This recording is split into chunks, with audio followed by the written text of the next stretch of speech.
ഇനി പറ എന്താ വേണ്ട ആദ്യം കണ്ണെഴുതി തരട്ടെ. അയ്യാച്ചാ കണ്ണെഴുതല്ലേ അച്ഛൻ്റെ കണ്ണി കുത്തും. എങ്ങനെ കണ്ണിലിട്ടാണ് കുത്തുവോ? പതുക്കെ അച്ഛൻ്റെ അടിയിൽ കൂടെ എഴുതി തരാട്ടാ. വേണ്ട. അപ്പൊ പുരിക എഴുതണ്ട കണ്ണു എഴുതണ്ടേ? വേണ്ട.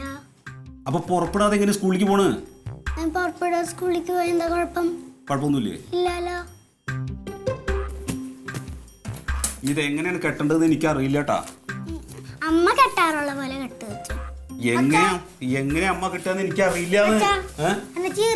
നിന്റെ ചെറുപ്പം എനിക്ക് അറിയില്ല, ഞാൻ കണ്ടിട്ടില്ല. എന്റെ റൂമിൽ കാണാല്ലേ, അപ്പൊ ഞാൻ ഇങ്ങോട്ട് വന്നാ. നിന്റെ റൂമിൽ കളഞ്ഞെങ്കിൽ എവിടെയും പോയി നോക്കടാ. അച്ഛൻ എടുക്കാറില്ല മുടിയില്. ഞാൻ എപ്പോഴെങ്കിലും എടുക്കലുള്ളൂ. എന്നാ അത് ജസ്റ്റ് ഞാൻ അതുകൊണ്ട് ഇരട്ടെ.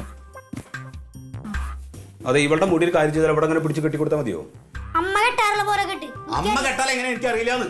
ഞാൻ പറഞ്ഞത് ചൂടാവല്ലേ? എങ്ങനെയാണ്? 3 സൈഡില്ലേ, അത് ഇങ്ങനെ എടുത്തിട്ട് മടയോ.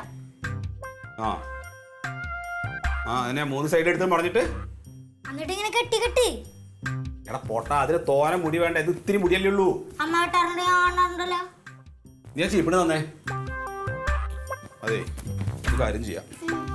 ഈ സാധനം പിടിച്ചിട്ട് അടിയിൽ നിന്ന് പിടിച്ച് ഈ സാധനം കൊണ്ട് കെട്ടാൻ കെട്ടിട്ട് ഇവിടെ ഇട്ടായിരിക്കും, ഒരു കുഴപ്പമില്ല. സ്കൂൾ കുട്ടികൾ ബോറൗട്ടാ. എന്താ ബോറപ്പോ? നോക്കിയാ ഇത്ര ഉള്ളു മുടി വടഞ്ഞാ മതി.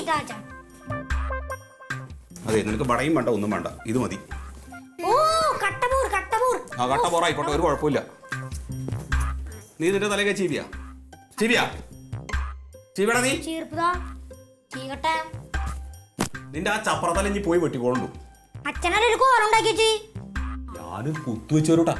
എടാ പോങ്ങ, നമ്മൾ തമ്മിലിരിക്കുന്ന സമയത്ത് ഇങ്ങനെ വല്ലതും പറയാം, കുഴപ്പമില്ല. പക്ഷെ പുറത്തുള്ള ആൾക്കാരുടെ മുമ്പിൽ വെച്ചിട്ട് പറഞ്ഞു കഴിഞ്ഞാൽ നിന്റെ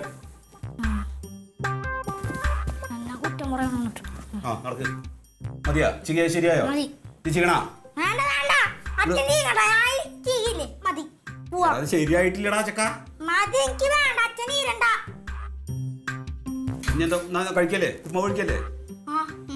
വാ നടക്കി.